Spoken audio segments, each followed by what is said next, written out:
Touch me, kill me. Chapter 5. The Doctor's Hands. Theo's clinic after hours had a particular quality of light.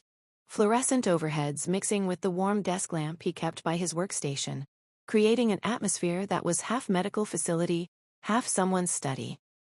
It smelled like antiseptic and lavender, and the cedar shavings he kept in a bowl by the window, because he believed healing spaces should engage all the senses.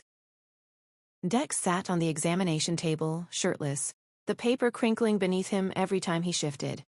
The symbol on his palm had spread overnight, luminous tendrils crawling up his wrist toward his elbow, intricate and terrible, like watching someone paint a masterpiece on a canvas that happened to be a person you cared about. The pattern moved if you watched long enough. Not growing, being written. As if something on the other side of his skin was composing. Theo stood beside him, closer than clinical distance required, his fingers tracing the edge of the symbol where it met unmarked skin. He was wearing his glasses low on his nose, his brow furrowed in the way it furrowed when a case didn't fit any diagnosis he'd been trained to recognize. His touch was professional, measured pressure, systematic examination, but his other hand rested on Dex's forearm, steadying it, and the grip was not professional. The grip was a man holding something precious and breakable. I stood across the room with my arms crossed, and watched Theo's hands on Dex's body, and experienced a sensation that I was going to file under professional concern, despite the fact that professional concern did not typically make one's pulse accelerate, or one's skin flush, or one's brain generate the specific thought. I want to be touching both of them right now. It doesn't appear on any imaging, Theo said, stepping back to show us the X-ray he'd taken.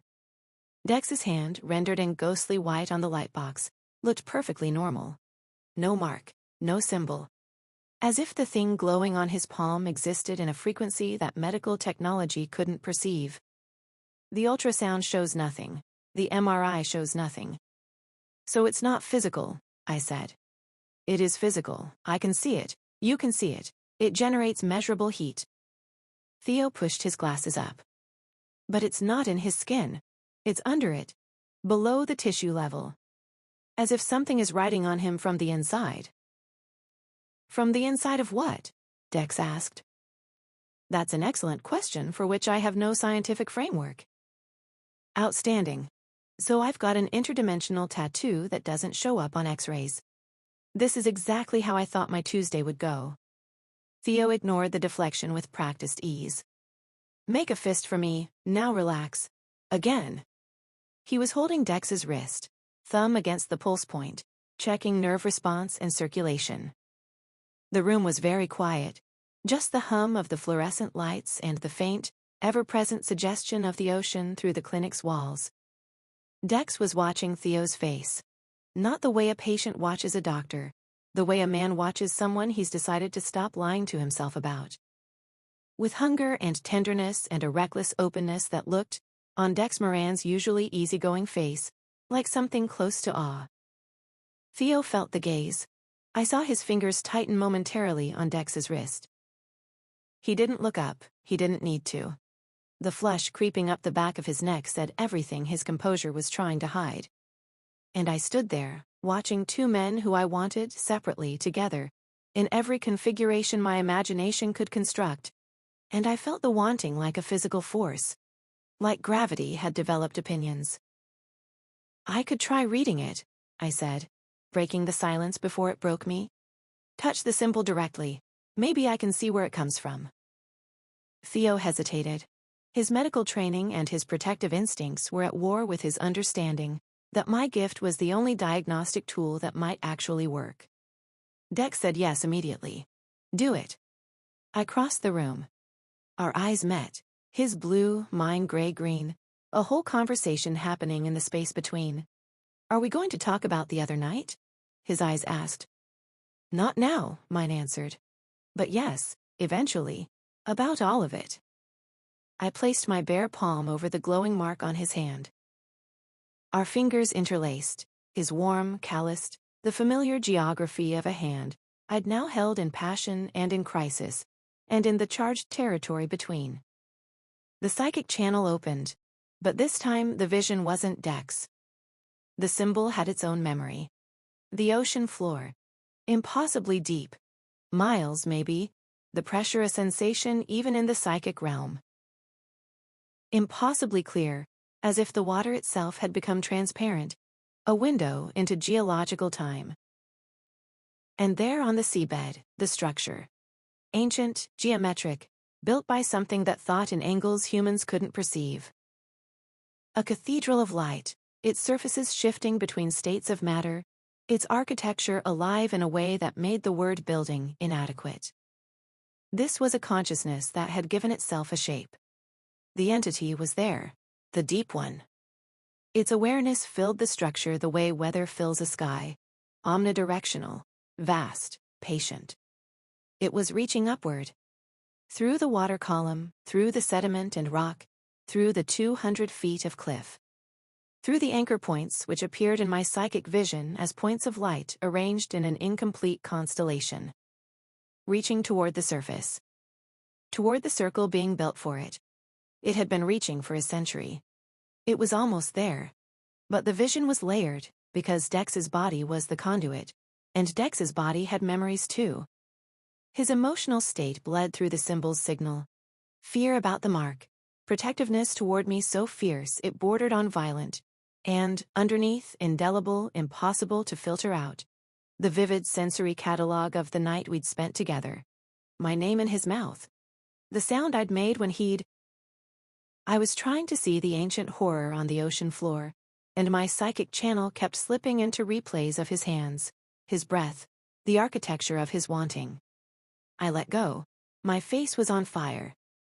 Dex's eyes were dark, knowing. Theo, watching us with his glasses slightly fogged from the intensity of the moment, or possibly from the proximity to two people generating enough sexual tension to heat the room, knew something. Not everything. The not knowing was written across his face.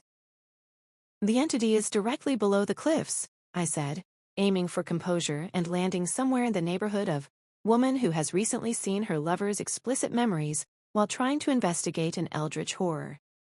The symbol connects Dex to it like a tether. A leash. If the circle completes, the tether becomes permanent. Can it be removed? Theo asked. I don't know, but the structure on the ocean floor, it's alive, Theo. It's not a building, it's a body. A geometric body for something that doesn't have a physical form. And it's reaching for the surface. Theo absorbed this with the expression of a man adding living architecture on the seabed to his mental file of things that existed outside his scientific training. Then we need to learn more, fast, before the mark spreads further. The third victim was different because the third victim was alive. The call came at noon. A woman found on the rocks below the cliffs, hypothermic, dehydrated, marked with binding symbols on both arms, speaking rapidly in a language nobody recognized. Unlike Hank and Jonas, she was breathing. Theo worked on her at the clinic with the focused intensity that surfaced when a life was in the balance. I watched him move through the protocols, warming blankets, 4 fluids, monitoring vitals, and filed away, not for the first time, that the way he responded to a medical crisis was too good. Not just competent. The kind of reflexive excellence that came from training more rigorous than any standard residency. He barked orders to himself. The clinic had no nurse. With military precision. He switched between assessment modes, neurological, respiratory, cardiac, without pause or reference. A small-town GP who treated fishermen's sprains and performed the occasional autopsy should not have looked like a battlefield surgeon. The woman warmed up, her eyes focused. The language continued, flowing, rhythmic, almost musical. But she was tracking movement, responding to touch, anchoring back in her body. I recorded the speech on my phone and texted the audio to Sage. Sage's callback was 30 minutes later, and the tremor in her voice was new. It's Proto-Tellinget, not the modern form, a precursor dialect. It hasn't been spoken in over 1,000 years. Marlow, wherever this woman has been, she's been in contact with something that remembers the original language of this region. The woman was Mika, 26, a range resident. She'd left the range a week ago to visit Orgosta Cliffs and never came back. Nobody reported it because the range operated on a philosophy of radical freedom that unfortunately doubled as a cover for disappearances. 7 days of her life erased. Just like Kai's stolen memories. Isolde was building her network, and the people she used didn't even know they'd been used. Dex knew where the sea cave was. Of course he did. It was on Moran family coastal territory, a stretch of cliff face that had been Moran land since the founding, passed down through generations of fishermen who knew every cave, every cove, every hidden channel along the coast. Dex had played in these caves as a child, had smoked his first cigarette in one, had kissed his first boy in another, which was a detail he'd shared with me one night at the Abyss, after enough whiskey to loosen the bolts on his public persona.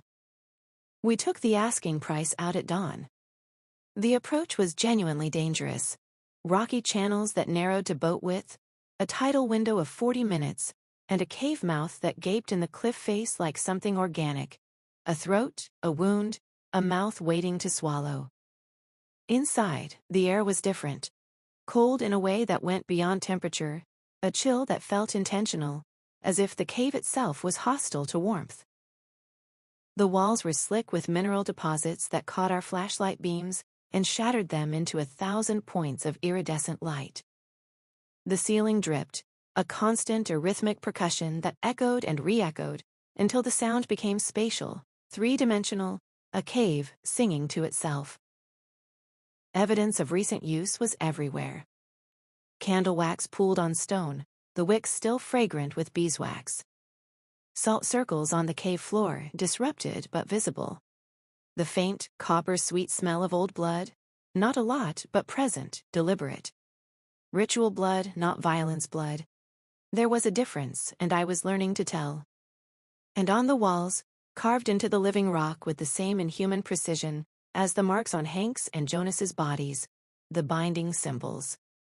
They glowed faintly in the dark, a soft bioluminescent blue, like something that belonged at the bottom of the ocean had colonized the stone. The hum was stronger here, not audible, tactile. A vibration in the soles of my boots, in the bones of my jaw, in the soft tissue of my belly. All three of us felt it. Dex put his marked hand against the wall and the symbols flared brighter, recognizing his blood, responding to the connection the brand had established. He hissed and pulled back. "It's warm," he said. "The rock is warm." "Don't," Theo started. "I know, don't touch the glowing supernatural cave walls." "Noted." But Dex's face was complicated, not just fear.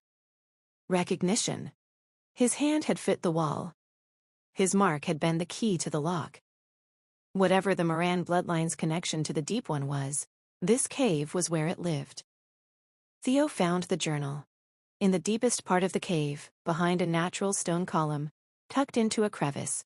Leather-bound, waterlogged but legible, the pages swollen with absorbed seawater.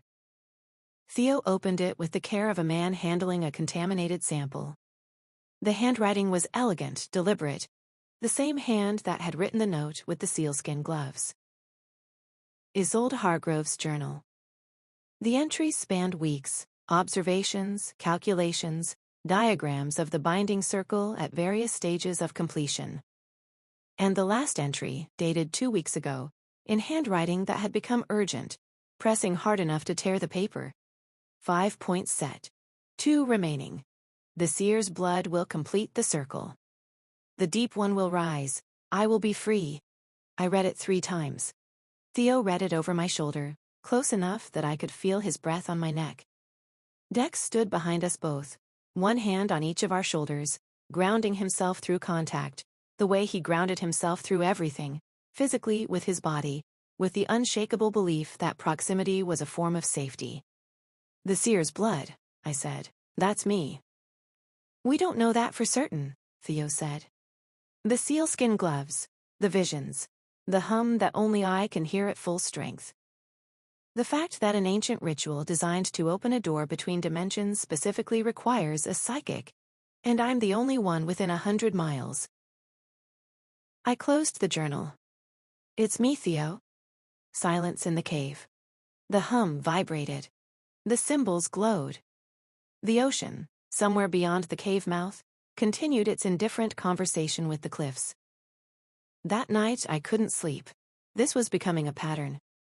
But this sleepless night ended differently, because this was the night I discovered Theo's secret, not through my gift, but through something far more mundane: insomnia, loneliness, and the incautious geography of his apartment. I texted him at 2 a.m. "You up?" "I can't sleep and I have theories." He responded in 4 seconds. "Always." "Come over, I'll make tea." Theo's apartment above the clinic was the most Theo place on earth. Bookshelves covering every wall, a reading chair with a lamp positioned at the exact angle for optimal light. A kitchen that was small but immaculate, and a pervasive scent of chamomile, cedar, and the particular clean warmth of a space inhabited by someone who cared deeply about comfort without ever calling it that. He made tea. Real tea, loose leaf in a ceramic pot, steeped for exactly 4 minutes. Served in cups that didn't match, because he'd bought them individually at thrift shops based on how they felt in the hand. This was the kind of detail that made Theo Vasquez simultaneously endearing and devastating. The man could not perform a simple act without imbuing it with tenderness. I curled up on his couch, wrapped in a blanket that smelled like him, cedar and clean cotton and something warmer underneath, something that was just Theo, the particular olfactory signature of a man who was becoming, in ways neither of us had fully named, essential to me. He sat in the armchair across from me, his legs folded beneath him, glasses on, looking simultaneously professorial and like someone who'd been waiting for me to show up at his door since the day we'd met. We talked about the case, Isolde's journal, the binding circle, the entity. But the conversation drifted, the way it did at 2 a.m., when the darkness made everything feel confessional. "Why Alaska?" I asked. "You could have practiced anywhere. Why here?" He took his time. Theo always took his time with words, treating them with the respect of someone who understood they could heal or harm with equal ease. "I was running," he said. "Not from anything dramatic. From myself, I think. From the person I'd been performing as." He paused. "I had a serious relationship in Miami, with a man named Raphael. He was the first person who made me feel like I could be all of myself at once. The doctor, the academic, the man who cried at poetry and wanted to be held and spent too much time in his own head." "What happened?" "It ended. Badly, and for complicated reasons that were mostly my fault." He removed his glasses, the gesture that meant he was stepping out from behind his defenses. Without them, his eyes were large and dark and full of a tenderness he usually modulated. "I came to Alaska to stop performing, to just exist. And then I met you and Dex, and I started feeling things I hadn't felt since Raphael, and I thought, oh no, here we go again." "Oh no?" I smiled despite myself. "Oh no, in the best possible way. Oh no, in the way that means your life is about to change, and you're terrified and grateful in equal measure." He held my gaze. "I'm not asking for anything, Marlow. I'm just telling you the truth because I'm exhausted from not telling it." I reached out and took his hand.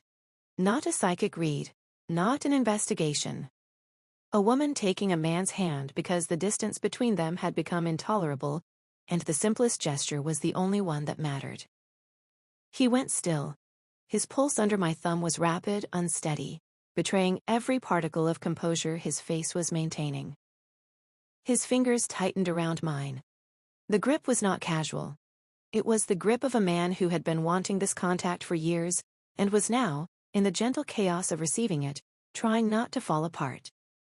The vision came softly, not the usual torrent but a warm tide, golden, like stepping into afternoon sunlight.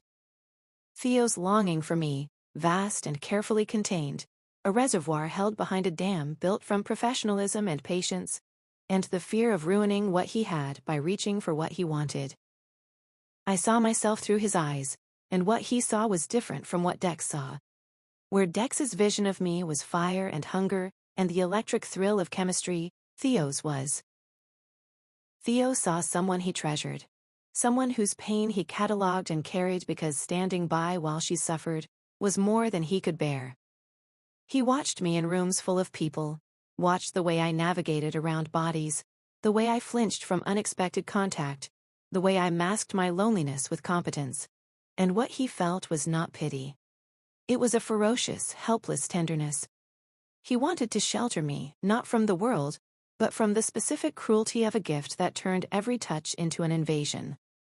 He wanted to be the touch that was safe. I was crying. When had I started? I didn't know. The tears were silent and unstoppable, rolling down my cheeks, and I didn't wipe them because wiping them would mean letting go of his hand. And I was absolutely not, letting go of his hand. He didn't ask me to explain. He didn't psychoanalyze. He just held my hand in his warm apartment at 2 a.m., while the Alaskan night pressed against the windows, and the weight of everything, the dead men and the ancient evil, and the impossible calculus of loving two people, was briefly, mercifully suspended. I left Theo's apartment at dawn. The light was the color of hammered copper, early sun through autumn clouds, the particular Alaskan quality of illumination that made everything look like a painting of itself. I was floating in the aftermath of the most emotionally intimate night of my life, a night in which nothing had happened except hand-holding and honesty and the quiet revolution of letting someone see you. Walking through his living room toward the door, I passed his desk. I shouldn't have looked. I should have walked past. I should have honored the trust he'd just extended by not snooping through his workspace. But the corner of a folder was visible beneath a stack of medical journals, and the letterhead was just barely readable, and my eyes, which were trained by profession and by gift to notice the thing that didn't belong, caught it before my ethics could intervene. The Meridian Institute, Field Operative Dossier. I stopped walking. My hand, acting independently of my moral compass, slid the folder out from under the journals. Just far enough to see what was beneath the letterhead. A surveillance photograph of me, taken outside the veil between, on the sidewalk, in a coat I recognized from Portland. The timestamp in the corner read 3 months before I moved to Augusta Cliffs. 3 months before I decided to move. 3 months before my grandmother died and left me the bookshop. Someone had been watching me in Portland, photographing me, compiling a dossier on me, months before any of this began. And the dossier was in Theo's apartment, under his medical journals. In a folder from an institute I'd never heard of, with a classification I recognized from spy movies, Field Operative. I slid the folder back, exactly as I'd found it. My hands were steady, my heart was not. I walked home in the Alaskan sunrise. The sky was pink and gold and achingly beautiful, and I felt the ground shift beneath my feet. The particular seismic event of discovering that one of the two people you trust most in the world has been lying to you since the moment you met. I thought about his hand holding mine, the warmth of it, the steadiness, his pulse under my thumb. I thought about a surveillance photograph taken in Portland before I even knew this town existed. I thought about the vision I'd received when I touched him, the vast, careful tenderness, and I tried to reconcile it with the folder. Could both be true? Could a man spy on you and treasure you at the same time? The answer, I suspected, was more complicated than yes or no. The answer was probably the shape of Theo's entire life, performing one thing while feeling another. And the fact that what he felt was real didn't make what he'd done acceptable. It just made it heartbreaking. Expand the 2 a.m. scene with Theo, more physical detail and emotional intimacy. His thumb traced slow circles on my palm, an absent gesture, a doctor's instinct to soothe through touch. It was the most intimate thing that had happened to me since Dex's bed, and it was entirely different. Where Dex's touch was fire, urgent, consuming, all combustion, Theo's was sunlight. Slower, steadier, warm in a way that went all the way through, reaching places that heat couldn't. I could feel his pulse in his fingers, elevated, unsteady. The composure on his face was beautiful and false, a practiced arrangement of features designed to suggest calm while underneath, the vision told me, was a man vibrating with the effort of holding still. Every cell in his body was screaming to close the distance between us. To lean forward, to press his mouth to mine. To find out if I tasted the way he'd imagined during the hundreds of quiet moments he'd spent watching me from across rooms and across tables and across the careful distance he'd maintained for 3 years. "You're shaking," I said. "I know. You don't have to hold my hand if it's Marlow." His voice was very soft. "I have wanted to hold your hand for 3 years. I am not letting go because my autonomic nervous system is having a moment." I laughed. It was watery, barely a laugh. More of a sound that contained both laughter and tears, and it broke something open in the room. The tension that had been building since I'd sat down, the formality of 2 people performing casualness while their bodies screamed. He adjusted his grip, threaded his fingers through mine. The intimacy of interlaced fingers after 3 years of not touching was almost obscene, more charged than the urgent coupling with Dex, more naked, because this was Theo choosing vulnerability with the deliberation he brought to everything. Each finger placed with intention, each point of contact an act of trust. "Tell me about Raphael," I said, because the darkness and the tea and the held hands made this a confessional, and I wanted to know him. Not through my gift, through his words. Raphael was a surgeon, brilliant, passionate, the kind of man who'd operate for 14 hours and then come home and cook a 3-course meal because he believed you should feed people after you'd fixed them. Theo's eyes were distant, remembering. We were together for 2 years. He was the first man I loved openly, not hidden, not compartmentalized. He taught me that wanting someone didn't have to be a secret. What happened? I happened, my work happened. The parts of my life I couldn't share. A pause heavy with things unsaid. He found my second phone, the encrypted one. He thought I was having an affair. I couldn't tell him the truth, what the phone was for, who I worked for, what I did when I said I was at conferences. So he left, and I let him, because letting him leave was easier than lying to his face. The parallel hit me like a slap. Theo, unable to tell the truth about his secret work. Theo, losing someone he loved because honesty was impossible. Theo, who had moved to the edge of the world to start over, and then done exactly the same thing again, with me and with Dex, building love on a foundation of lies. "You're thinking about the folder," he said quietly. My hand tightened in his. He felt it. His breath caught. "I saw it 3 days ago, Theo. In your apartment. The Meridian Institute. A surveillance photo of me in Portland taken 3 months before I moved here." The silence was enormous.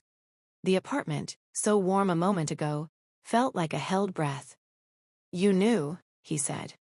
"This whole time. Since the night you came over and we?" "Yes. And you still came, tonight. You still texted me at 2 a.m. You still sat on my couch and let me make you tea and—" His voice broke. "Why?" "Because I touched you. And what I saw was real. The wanting, the tenderness, the way you hold me in your mind like something sacred, that's real, Theo.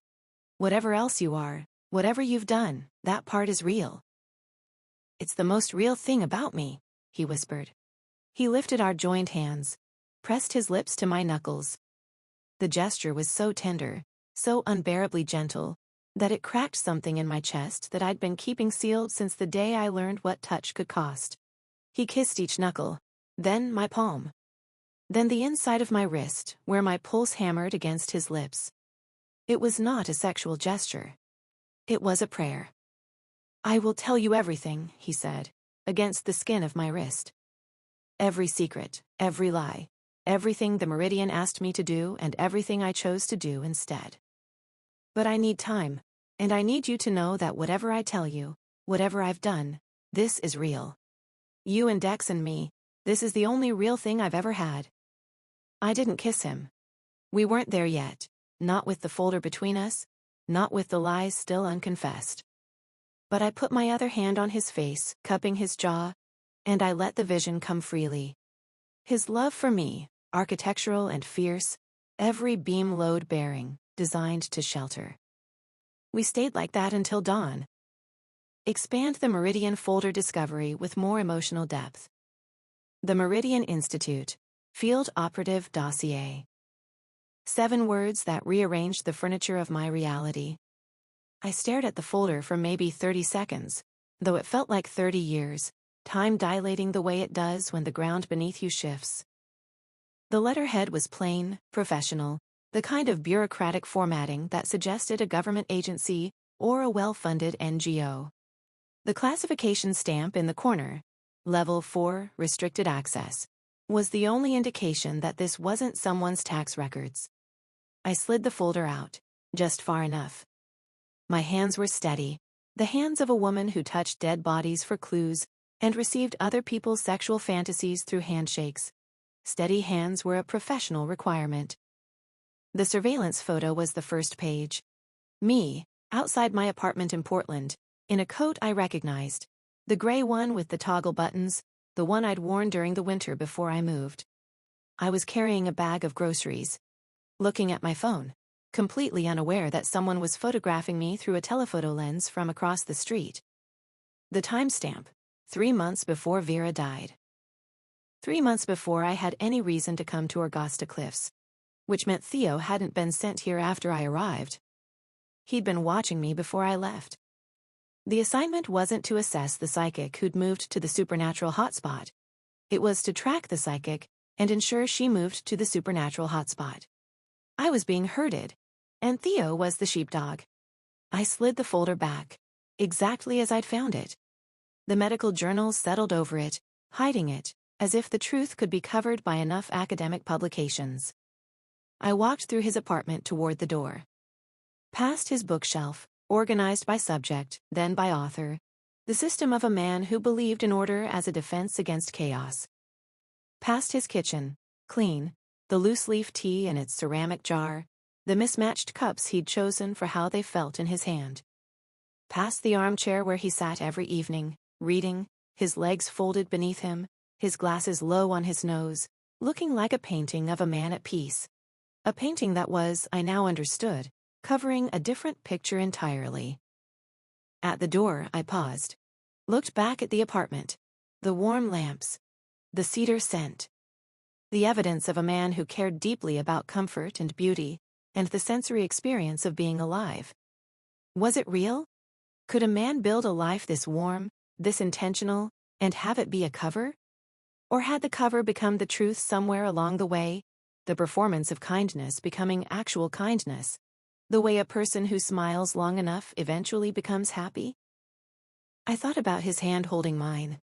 The pulse, the trembling, the vision of his love, architectural, deliberate, designed to shelter.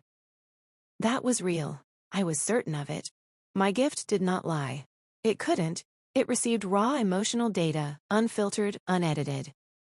Whatever Theo Vasquez had done, whatever he was, his feelings for me were genuine. His feelings for Dex were genuine. The love was real. The lies were also real. Both could be true. Both were true. And navigating the space between them was going to be the hardest thing I'd ever done. Harder than touching dead bodies, harder than facing the deep one's seduction, harder than standing at the center of a binding circle while 6 supernatural anchor points tried to claim me. Because the dead bodies and the sea monsters were dangers I could see. Theo's lies were dangers I'd been sleeping next to. I walked home in the Alaskan sunrise. The sky was heartbreakingly beautiful, pink and gold and violet, the colors of a world that hadn't heard the news yet. My feet on the gravel path made the only sound. The ocean was quiet. The hum was gone, briefly, as if even the deep one was holding its breath. Chapter 6, The Bonfire.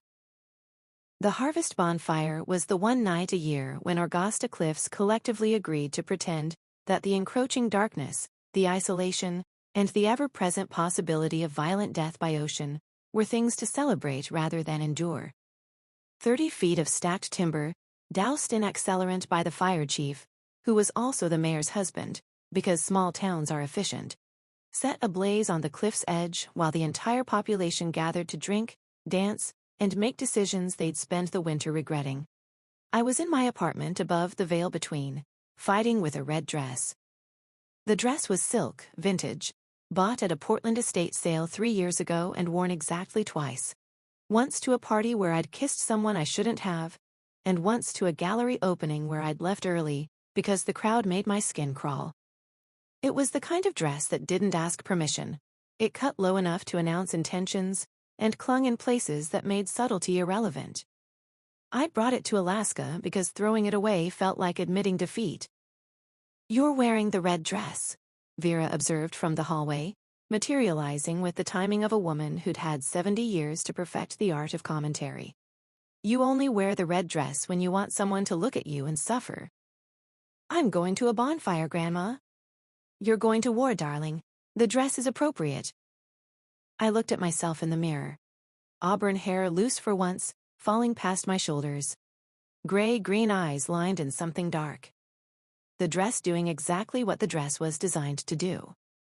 I looked like a woman who had made a decision, which was dangerous, because I hadn't made any decisions. I was simply tired of being careful. I put on the sealskin gloves. I couldn't explain why. They felt like armor. The cliff was transformed. The bonfire roared at the precipice, 30 feet of flame throwing sparks into a sky that was just beginning to shimmer with the first green suggestion of aurora. The whole town had turned out. Fishermen in clean flannels, Kessler Lodge tourists in inappropriate shoes, range residents who'd made the 60-mile drive and arrived looking like they'd stepped out of a utopian commune's recruitment brochure. Eleanor Kessler held court near the food tables, resplendent in a coat that cost more than most people's boats, dispensing wine and judgment in equal measure. Wren worked a makeshift bar with the fluid precision of someone who could mix a martini during a hurricane. The music was eclectic, someone's Bluetooth speaker fighting the wind, and the crowd was doing that thing crowds do when fire and alcohol converge, loosening. Edges softening. Proximity increasing. The primal human response to flame. Gather close, let down your guard, remember that you're alive. I moved through it like a fish through a reef, navigating the channels between bodies, avoiding contact, reading the room the way I read everything, with my defenses up and my awareness dialed to maximum. The bonfire painted everything amber and shadow. The cliff edge, just visible beyond the fire, dropped into blackness. The ocean was audible, a constant bass note beneath the human noise. Dex found me the way Dex always found me, across a crowd with his eyes. He was standing with a group of fishermen, beer in hand, firelight making a sculpture of his face. The strong jaw, the permanent suggestion of stubble, those blue eyes that went electric in certain light. He saw me, the red dress, my hair down, and the look he gave me. I felt that look in my spine, in my stomach, lower. It wasn't subtle. Dex didn't do subtle. He looked at me like I was the only source of light at a party held next to a 30-foot bonfire, and the audacity of it, the sheer unrepentant hunger, made my breath catch. Then Theo appeared at my side, and the night's emotional architecture doubled in complexity. He was wearing a dark coat over a black sweater, and in the firelight, with his dark curls and his wire-rimmed glasses, and the way he held his drink like a man at a faculty cocktail party who'd been accidentally transported to a pagan ritual, he looked like a character from the kind of novel I pretended not to read. Brooding, intense, too beautiful for a town this small. "You look dangerous tonight," he said. "I am dangerous tonight." He smiled, the real one, the one I'd been rationing myself against like a vice. And I stood between the fire and the cliff edge with both of them in my peripheral vision, and the aurora blooming overhead, and thought, I am living inside a romance novel with a body count, and I don't hate it. I saw Isolde cross the bonfire. She was standing with a cluster of range residents, a cup in her hands, her dark hair loose, looking exactly like what she was, a woman who didn't belong to this century wearing this century's clothing. Up close, because I crossed the 30 feet between us as if pulled by a wire, my body overriding every intelligent objection my brain raised. She was breathtaking. Not beautiful the way humans were beautiful. Beautiful the way a phenomenon was beautiful. Northern lights, tidal waves, volcanic glass. Something you looked at and understood, on an instinctive level, was beyond your scale. "You look like her," Isolde said. Her voice was low, melodic, accented with something I couldn't place, Your grandmother. She was the most beautiful woman I ever knew and the most ruthless. You broke into my bookshop. I left you a photograph. There's a difference. The crowd noise faded around us. We existed in a bubble of mutual assessment, two women measuring each other across a gap that was measured in decades and betrayals. I asked about the murders. She called them architecture. I called them murder. She said the victims chose to participate. The conversation was a duel disguised as small talk, each of us testing, neither revealing more than necessary. Then she reached out and touched my face. Her fingers against my cheek, skin to skin, because the gloves covered my hands but not my face, and the vulnerability of my unprotected skin was suddenly, terribly apparent. The contact was electric, not the static of ordinary touch. Something deeper, something that pulled. The vision hit like a wave. 35 years. I felt every one of them. Isolde's perspective from inside the pocket dimension. I experienced her prison, a space with no dimensions, no surfaces, no light except what she generated herself. No sound, no scent, no texture. A void that wasn't dark or light. That was nothing.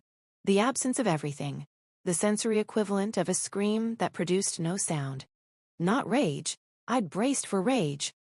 What I received was grief so total it felt like being unmade. Loneliness that had gone past painful into something geological.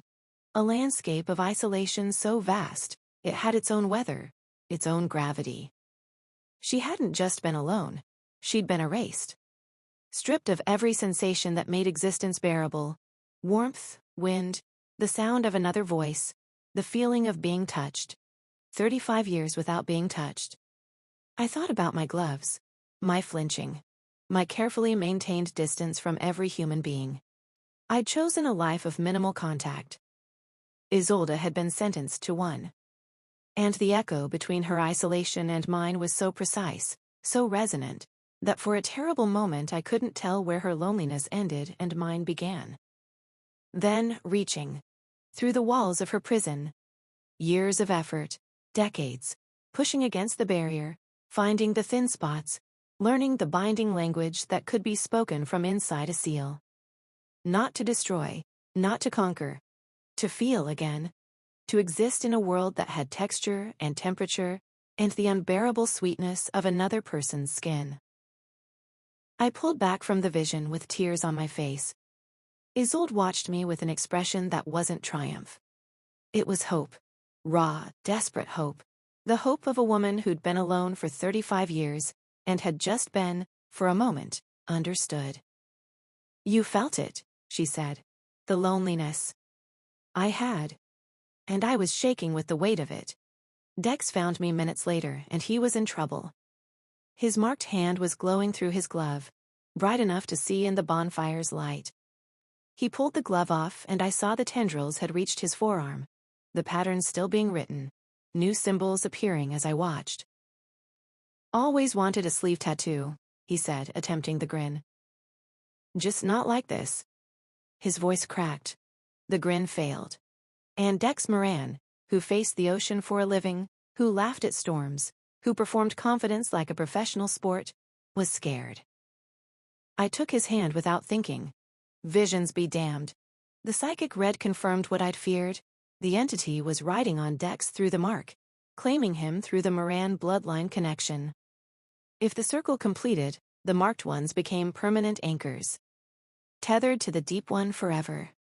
Theo arrived, saw the mark, went pale beneath his brown skin. Dex, we need to get you to the clinic. After the bonfire. Now Dex. Their eyes locked. Not a medical disagreement. Something far more intimate. Two men staring down the possibility of loss, the caring between them so naked that I felt it like standing in a cross-current. Two emotional rivers meeting, churning, threatening to pull me under.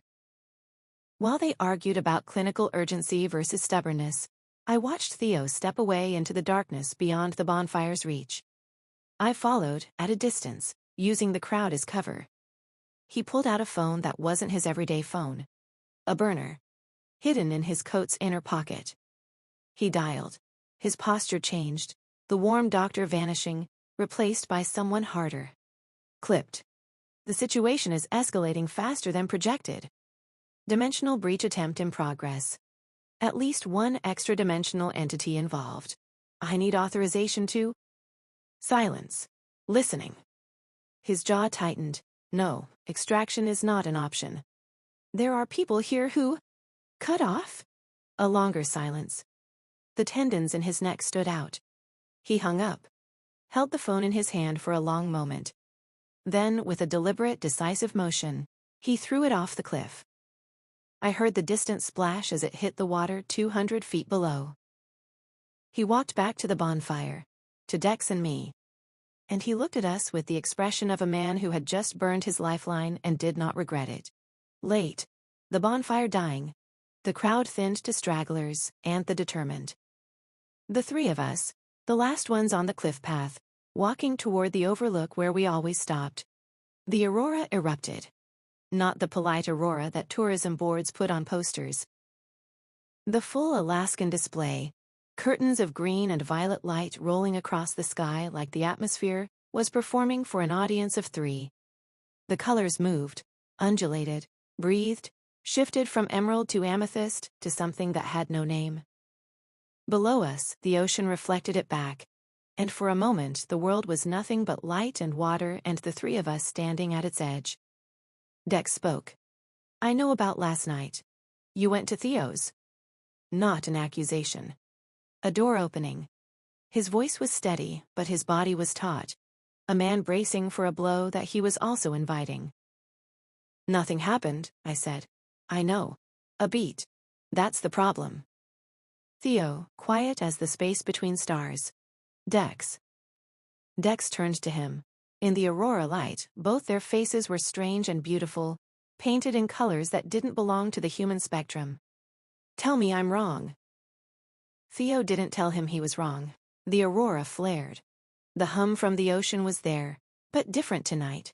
Not a single note but a chord, as if something beneath the water was harmonizing with the light above. The sound was almost beautiful, almost musical. Almost an invitation. What happened next didn't have a single author. It was a collective surrender, the gravitational collapse of three bodies that had been orbiting each other for years and had finally, irrevocably, run out of momentum. Dex kissed me first. His mouth on mine, familiar now, urgent, the bonfire still warm on our skin though we were 100 yards from it. I kissed him back and the vision came. Dex's desire, Dex's relief, the specific joy of a man who'd been wanting permission to stop pretending. Theo watched. The watching was its own intimacy. His dark eyes tracking us, his breath visible in the cold air, his body a single locked line of wanting held in check by fear of what it meant to let go. I reached for him. My hand found his lapel and pulled. He came forward like a wave breaking, inevitable, long delayed, and then Dex's hand was on Theo's jaw, turning his face, and the look between them lasted a century compressed into a second, and then... The visions hit like a symphony, all three of them at once. Through Dex, fire and ocean and the relief of finally touching the man he'd been aching for.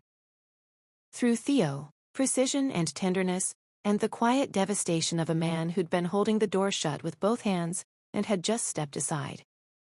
Through both of them, me, luminous, complicated, wanted. I saw myself through both their eyes simultaneously, and the double exposure was the most intimate thing I'd ever experienced. Not because of the desire, though that was there, vivid and consuming, but because of the recognition. They both saw me, really saw me. The psychic who flinched from touch, the woman who used sarcasm as a shield, the lonely creature who'd come to the edge of the world to hide and had been found by two people who refused to let her. The hum from the ocean harmonized with whatever was happening between us. The aurora flared bright enough to cast shadows, our three shadows stretching across the clifftop, tangled together. I felt the binding circle pulse, all 6 anchor points responding to this surge of psychic energy, as if the force we were generating had sent a shockwave through the supernatural infrastructure of the region. The realization arrived with crystal clarity. What the three of us generated together wasn't just desire. It was power. The specific frequency that Isolde's circle required for its seventh point, amplified, doubled, made excessive by the fact that there were two sources instead of one. A variable Isolde hadn't designed for. Something in the deep water had noticed. Something vast and hungry had turned its attention toward the cliff, where three people were tangled together in the aurora light, and I felt its awareness settle over us like a cold current in warm water. We broke apart, breathing hard. Dex looked at his hand. The symbol had dimmed. For the first time in days, it was quiet. Dormant. "How did that?" Theo whispered. My phone rang. Sage. Her voice was a frequency I'd never heard from her. Not calm, not composed, not the narcotic steadiness I'd come to rely on. Pure, unadulterated fear. "Marlow, you need to get here. Now, the stone formation. It's open." Something came out. And it's wearing a human face. Eleanor Lore at bonfire, insert before. I saw her across the bonfire. Ads founding family gossip, body descriptions, town atmosphere. The bonfire crowd was a cross-section of Orgasta cliffs that only happened once a year. The founding families in their careful finery mixing with the fishing crews in their cleanest flannels. Range residents identifiable by their deliberate unself-consciousness. Tourists from Kessler Lodge overdressed and delighted by the wildness of it all. Eleanor Kessler intercepted me near the food tables. She was holding a glass of wine that probably cost more than the fish fry spread, and her silver hair caught the bonfire light like a crown. Even at 68, Eleanor carried herself with the angular elegance of a woman who had been beautiful all her life and had learned to weaponize it rather than depend on it. "Your grandmother loved this event," Eleanor said. "She'd come in something outrageous once she wore a cape, an actual cape, and she'd dance with whoever asked. She said touch was sacred and refusing a dance was refusing a gift." That sounds like Vera. She was the most alive person in any room, including this one sometimes, even now that she's dead. Eleanor sipped her wine. "Your young men are here." "They're not my." "Darling, I'm 68. I've been married twice, widowed once, and I have eyes." She turned that assessing gaze on me. "The fisherman and the doctor. That's a powerful combination for someone with your abilities. A man of the body and a man of the mind. It's not that simple." Love never is. But the founding families have always understood that connection isn't simple. It's energetic, it's architectural. She set down her glass. The Canes and the Morans were always drawn to each other. Your grandmother and Dex's grandfather had a friendship that the whole town talked about. Not romantic, but intense. Charged. They amplified each other's abilities. When they worked together, the results were what? Extraordinary, and occasionally dangerous. Eleanor's eyes found mine with an intensity that cut through the party noise. The founding families learned early that the most powerful magic comes from people who are connected emotionally, physically, and psychically. The deeper the bond, the stronger the effect. That's why the pact required family members, not just any gifted person, but people bound by love and obligation and blood. You're saying the pact ran on love. I'm saying the pact ran on connection. Love, loyalty, desire, the specific frequency of people who are bound to each other by more than circumstance. She paused. "Marlow, whatever is growing between you and those two men, don't fight it. Don't be afraid of it. The town may depend on it." She walked away, leaving me standing by the food tables with a plate of smoked salmon and a growing understanding that everyone in Orgasta Cliffs had been watching the three of us circle each other and waiting for the orbit to collapse. Old Jack Moran, Dex's uncle, 75, retired fisherman, face like a walnut, was sitting on a driftwood bench near the fire, nursing a beer with the patience of a man who'd learned long ago that the world would come to him if he waited. "You're the Cane girl," he said when I sat beside him. "The one with Vera's eyes." Her eyes? She could see through people. You could tell from the eyes, gray-green like yours. Like looking at the ocean on an overcast day. Deep, and something moving underneath. He took a long drink. My brother Callum won't talk to you about the pact. Too proud, too scared. But I'm old enough to not care about either. What can you tell me? The Morans were the navigators. We found the deep one because we went further out than anyone else. Past the shelf, past the known waters, into the deep.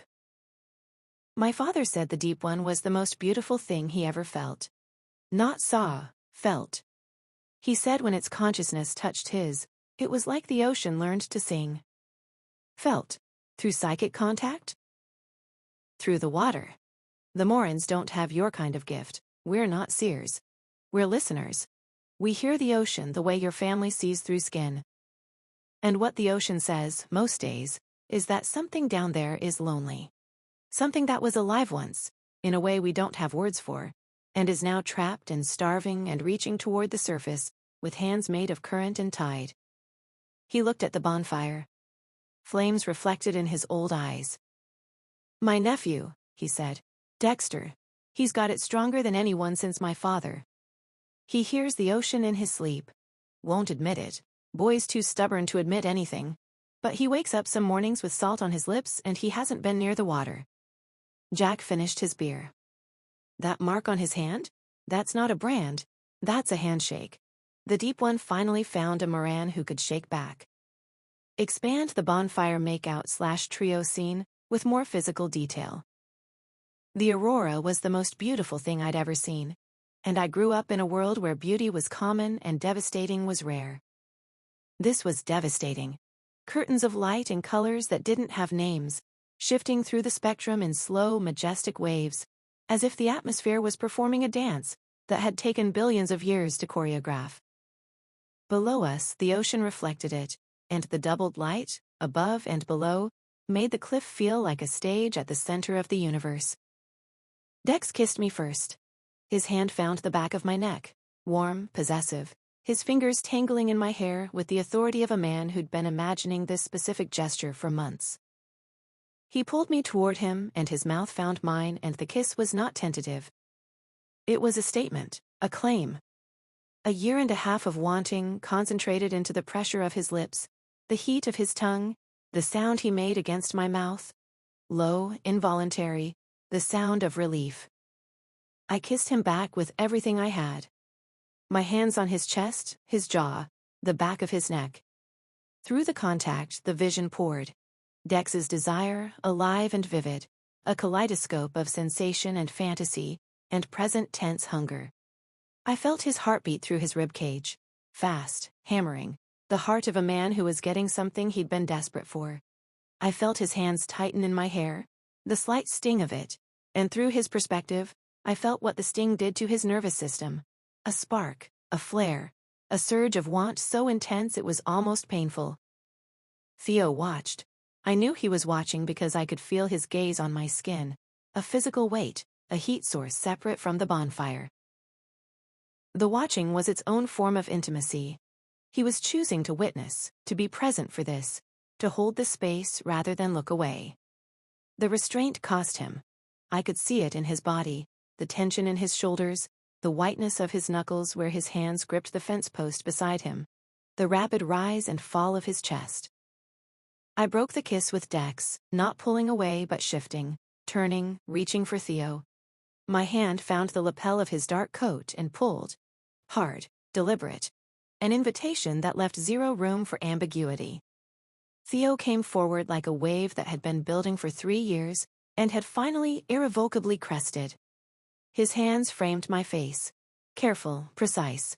The hands of a surgeon and a man who approached everything with intention. His kiss was different from Dex's. Deeper, slower, his mouth moving against mine with a thoroughness that suggested he was memorizing the experience in real time. He tasted like tea and cold air, and underneath something warm and specific that was just Theo. The vision through his touch was devastating. 3 years of restraint dissolving.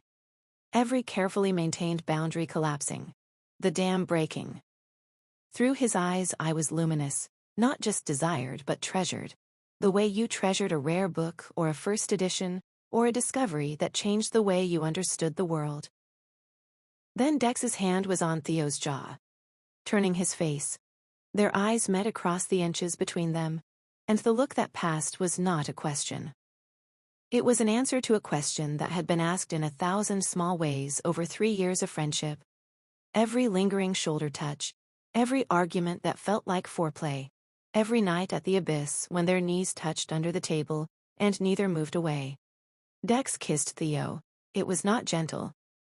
3 years of want collapsed into contact, and the sound Theo made, involuntary, wrecked, a sound that communicated surrender and relief, and the specific anguish of a man who'd been holding a door shut with both hands and had just stepped aside, traveled through me like electricity.